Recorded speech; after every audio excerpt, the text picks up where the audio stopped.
नाज़रीन आपने देखा कि आज क्या पक रहा है, ये है क्या, ये कुछ अरसे के बाद हम सेगमेंट आपके लिए ला रहे हैं क्योंकि आज जैसे कि आपने देखा कि हम महंगाई पे बात करें और इस महंगाई को सामने रखते हुए कुछ ऐसी रेसिपी सामने लेकर आएंगे जो कि कम बजट की होंगे। अब जाहिर बात ऐसा तो नहीं हो सकता कि बहुत ही कम यानी कि फ्री में कोई तो चीज़ बनती नहीं है, उसमें चीज़ें तो डलेंगी लेकिन उसमें एक्सपेंसेस जो हैं वो कुछ कम आएंगे और होगी भी मज़े की और आपकी सेहत के लिए बहुत अच्छा होगा। अच्छा, इसके अलावा जैसे कि ब्रेक से पहले आपने देखा कि हम बात कर रहे हैं कि महीने की आखिरी तारीखों में किस तरह से बजट आउट होता है और किन मुश्किलात का सामना करना पड़ता है, उस पर हम बात कर रहे थे। लेकिन आइए चलते हैं एक बार फिर मार्केट में और देखते हैं कि वहाँ पे खवातीन क्या कह रही हैं। नहीं, मैं बजट प्लान तो बनाती हूँ बट यहाँ पे बजट प्लान काम ही नहीं ना आता। हर दूसरे दिन आप जाएं, हर चीज़ जो भी आपने डेली जैसे देखें, आपने अंडे, ब्रेड, सब्ज़ी, फल, तो ये आपकी रूटीन की चीज़ें, ये तो आप बजट में उस तरह प्लान करके नहीं ना रख सकते कि जी आप महीने की फ्रूट ला के फ्रीज़ कर लेंगे। तो वो आप जब भी जाएं तो वो इतनी प्राइसेस उनके हाई होते हैं कि वो आपका सब बजट अपसेट, नो प्लानिंग। गुजारा तो 15 दिन में नहीं होता। मैं होंडा एटलस में होता हूँ, अच्छी खासी पैकेज है लेकिन 15 तारीख को बिल्कुल फिनिश हो जाता है। 20-22 तारीख तक जो है वो जो हमारा बजट प्लान में होता है वो बिल्कुल ख़त्म हो जाता है। पैसे जो हैं वो ख़त्म हो जाते हैं और तनख्वाहें जो हैं वो बढ़ानी चाहिए। जी नाज़रीन, हमें दो और हाउस वाइफ्स ने ज्वाइन किया है। अर्शी नूर हमारे साथ मौजूद हैं और शाहीन इमरान भी उन्होंने हमें ज्वाइन किया। इनसे पूछते हैं कि ये अपना बजट कैसे बनाती हैं आखिरी तारीखों में। जी अस्सलाम वालेकुम अर्शी। वालेकुम। अस्सलाम वालेकुम शाहीन। आपको बहुत शुक्रिया कि आप तशरीफ लाई हैं। Thank you. आप बताइए कि आप महीने के एंड में क्या हाल होता है? महीने के एंड में बस वही हाल होता है जो सबका होता है, लेकिन कुछ ज़्यादा अच्छा नहीं होता। आजकल आप देखें महंगाई का क्या हाल है। आप सुबह रात को सोते हैं, सुबह सो के उठते हैं तो हर चीज़ पे प्राइसेस जो होते हैं वो बढ़ चुके होते हैं। बहुत ज़्यादा प्रॉब्लम्स हैं और यही होता है कि महीने के एंड में बहुत ज़्यादा प्रॉब्लम्स हो जाती हैं।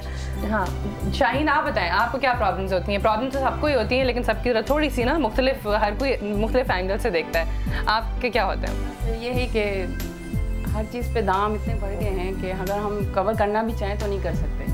अगर किसी की 25,000 है, 30,000 या 50,000 भी किसी की सैलरी है तो बजट में नहीं आ रही। अगर बचाना भी चाह रही है हाउस वाइफ तो वो कुछ कर भी नहीं सकती कि कुछ हम आगे के कुछ प्लान बना सकें। सलीम, मसला ये कि देखें हमारे जो प्राइसेस बढ़े हैं ना, क्वालिटी अगर आप चेक करें तो वो ज़ीरो पे भी है। अगर आप प्राइसेस बढ़ा रही है गवर्नमेंट, किसी भी चेक एंड बैलेंस में नहीं है तो कम से कम क्वालिटी तो कंट्रोल करना चाहिए। मतलब ये कि पैसे भी दे रहे हैं और आगे से कुछ मिल भी नहीं रहा। क्वालिटी कैसे कंट्रोल करती है? गवर्नमेंट का काम है। अगर गवर्नमेंट क्वालिटी भी नहीं दे रही है, मार्केट में प्राइसेस इतने बढ़ रहे हैं तो हम क्या करें? अगर आप 60-70 रुपए किलो दूध ले रहे हैं तो आप पानी मिला दूध ले रहे हैं, खाली दूध नहीं ले रहे। चलिए पानी मिलाना तो खवातीन का काम होता है, थैली में थोड़ा सा पानी डाला और उसको पतीले में डाल के उसको खंगाल के बना लिया, थोड़ा सा पानी मिक्स हो जाता है। लेकिन अगर आप पीछे से एक जगह पे पानी मिलाएगा तो अब हम क्या करें? हमारे पास ऑप्शन ही नहीं है। पानी तो नहीं, और भी बड़ा कुछ होता है उसके अंदर, बताओ।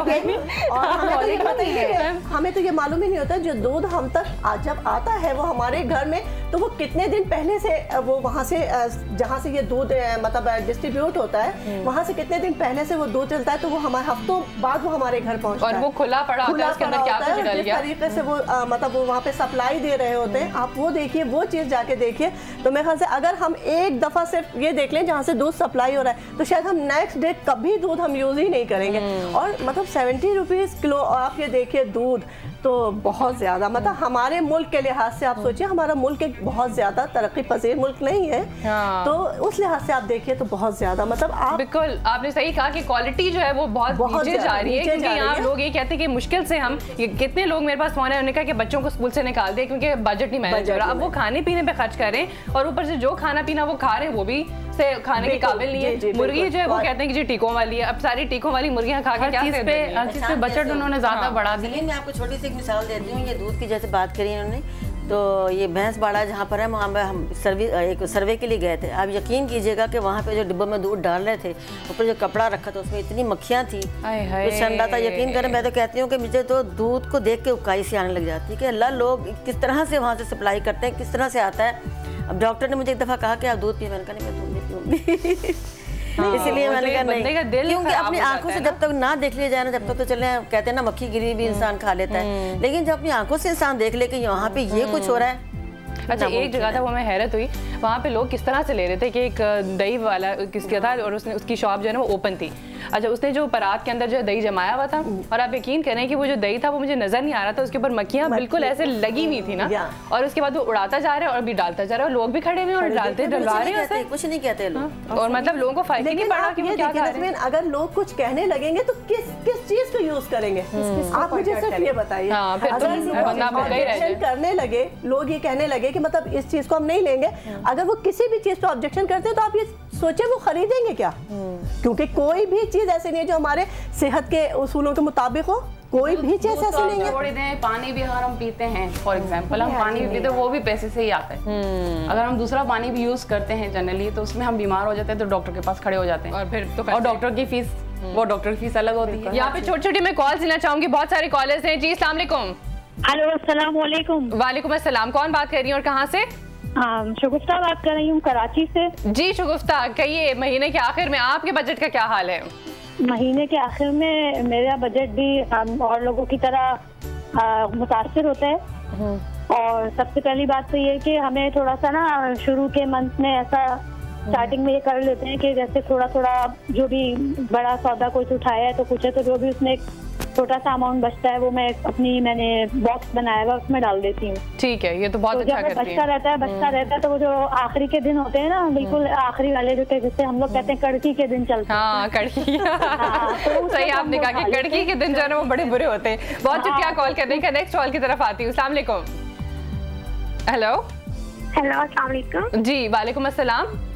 जी मैं सैरिश बात कर रही हूँ रावलपिंडी से। जी सैरिश, कहिए, आप बताइए। आजकल हर रोज प्राइसेस पीक पे जा रही है। पहले तो ये होता था चलो महीने बाद या कोई ओकेजन आ रहा है प्राइसेस तब्दील हो रही है, आजकल तो सुबह शाम रेट तब्दील हो रहे और बढ़ते जा रहे हैं, इनमें कमी नहीं आ रही। और दूसरी बात ये कि आजकल सेविंग्स करना बिल्कुल नामुमकिन हो चुका है, क्योंकि हमने अपनी ख्वाहिशात को इतना बढ़ा दिया है और हम कंपटीशन में आ गए। और अब हम ये नहीं सोचते कि हमारी औकात इतनी हमें ये चीज खरीदनी चाहिए, बल्कि हम ये सोचते हैं कि हमने आला से आला पहनना है। बिल्कुल सैरिश, आपने बहुत अच्छी बात की है कि जो कंपटीशन की फिजा इतनी फैल चुकी है ना, इसके चक्कर में जो है हम ये नहीं देखते कि हमारी जरूरत क्या है और हमारी आसाइश क्या है। नेक्स्ट कॉल की तरफ आती हूँ। अस्सलाम वालेकुम।